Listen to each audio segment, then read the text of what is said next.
Bonjour, nous sommes mardi 31 octobre. C'est toujours la même chose. Les marchés sont haussiers, non affirmés, potentiels, compliqués, on va dire. Bon, c'est tout ou rien de toute façon. Soit le marché il avance pas, il bouge pas, il reste sur 5 points pendant des heures, soit il prend 2% rapidement. Enfin, un et quelques, et puis encore 1% d'une manière assez violente. Ce sont les algos, hein. Il n'y a rien d'autre. Hein. Ce sont des algos, quelques flux, quelques contre-pieds. Par exemple, la BCE a amené un contre-pied parfait.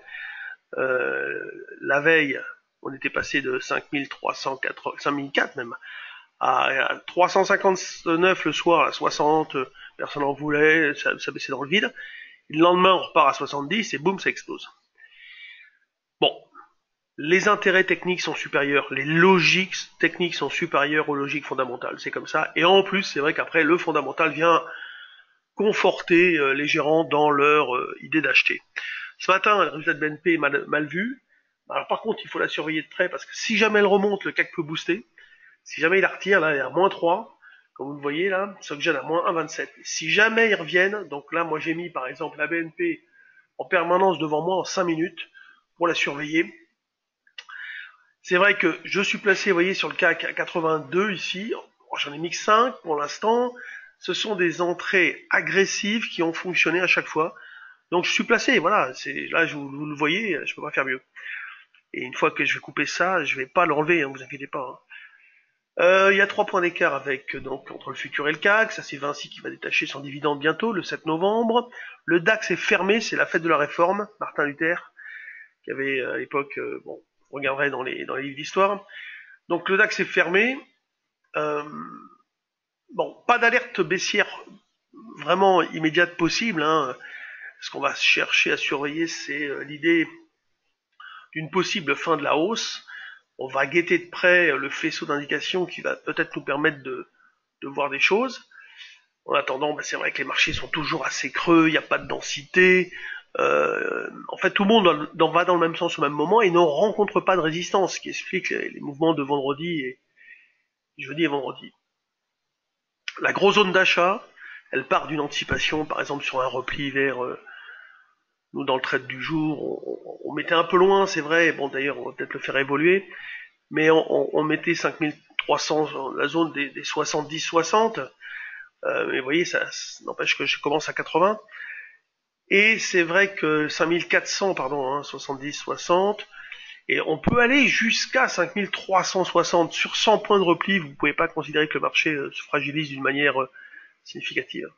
Après, le retournement, écoutez, je l'ai remonté vers 5220 et on verra ça plus tard. Alors, travailler sur les options, c'est toujours extraordinaire. Hein.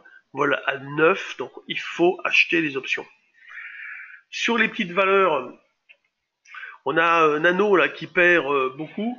Euh, Pourquoi? Encore une fois, tout allait bien et tout va bien, il n'y a pas de problème, sauf qu'il y a une augmentation de capital réservé à 14 et boum, moins 15%. Évidemment, c'est dilutif pour ceux qui sont déjà actionnaires. C'est pas les premières, il y en a eu beaucoup ces derniers temps. Il y a aussi beaucoup d'augmentation de capital, je vous l'ai fait remarquer déjà, donc on peut se poser des questions sur le niveau du marché. Est-ce qu'ils en profitent pas pour évidemment considérer qu'il est un peu cher et que c'est le moment de quémander de l'argent. Monakea, ils sont dessus, en spec, donc ils travaillent beaucoup, Poxel, Farm, enfin il y a tout un tas de valeurs, ABVX, ils surveillent ALCAR, A2ALX, Riber aussi, RIB, donc Nano, Alet, etc. Enfin, il y a toujours de la part de beaucoup de spéculateurs l'envie de faire des écarts rapides. Ok. De ce côté-là, il n'y a pas de changement. Donc vous voyez sur le CAC, plus 2, c'est Airbus, les chiffres sont pas mauvais, ils sont même bons, hein. C'est pas que c'est pas mauvais, c'est qu'ils sont bons. Donc elle monte, pour le reste, on est entre 0,9, vous voyez, et puis allez, parler de financière, mais 1%, quoi. Donc toujours pareil, très très concentré sur autour de 0. Rien d'extraordinaire. Donc moi je continue d'acheter sur des replis, je continue d'accumuler des écarts, et sur le long terme, je monte des poutres synthétiques, donc vente de futurs, et achat de call en face pour couvrir, et si jamais le marché monte d'un cran, écoutez, Faites un stage pour comprendre ce qu'il faut faire, ça se gère assez facilement. Il suffit en fait de revendre le call dans la monnaie quand il est dans la monnaie et de racheter un call out. Donc quand le marché recule, on perd moins d'argent, etc. Voilà, il y a toute une petite technique autour de ça. C'est très intéressant, mais c'est vrai qu'on peut pas y aller sans biscuit, au moins sans savoir ce qu'on fait. Bon, rien d'extraordinaire à rajouter. L'ambiance reste vraiment identique. Donc je vous dis à demain. Ah, l'euro-dollar peut-être, oui, quand même un petit point sur l'euro-dollar. On a changé de sens sur l'eurodoll. Euh, on est vendeur sous un 16,50. Maintenant, la question qui se pose, c'est est-ce que l'événement BCE va suffire pour vraiment amener un retournement de tendance? C'est pas sûr du tout. Donc, je crains pour l'instant que ce retournement puisse rester passager. Euh, on a vendu hier ici, on a fait vendre ici, un peu en dessous peut-être 40, je crois ici. Ici, voilà, ici on a fait vendre le matin. On a racheté en double appui, on a fait revendre ici, ressortir, parce que bon, bah, c'est fini la fin de journée. Hein. Et ce matin, on est placé un peu plus haut, vers 70, mais on peut commencer à vendre là, il n'y a pas de problème. Donc on vend, et le stop loss, pour l'instant, il est éloigné, hein, puisqu'on graphiquement, hein, là je parle, le pur graphique, c'est un 18,60, le retournement. Après, il faut prendre des outils techniques, évidemment, pour jouer plus vite, il faut des signaux techniques. Il faut savoir les gérer un minimum. Mais l'idée générale pour l'instant, dans au moins pendant quelques jours, ça sera de vendre à découvert l'euro-dollar. Et j'étais acheteur hein, depuis je me souviens plus exactement, 0,8 50 franchis à l'époque, hein, où on était neutre, un petit peu notre baissier en dessous, puis 1,0860, on était repassé acheteur et on était allé quand même chercher un 21.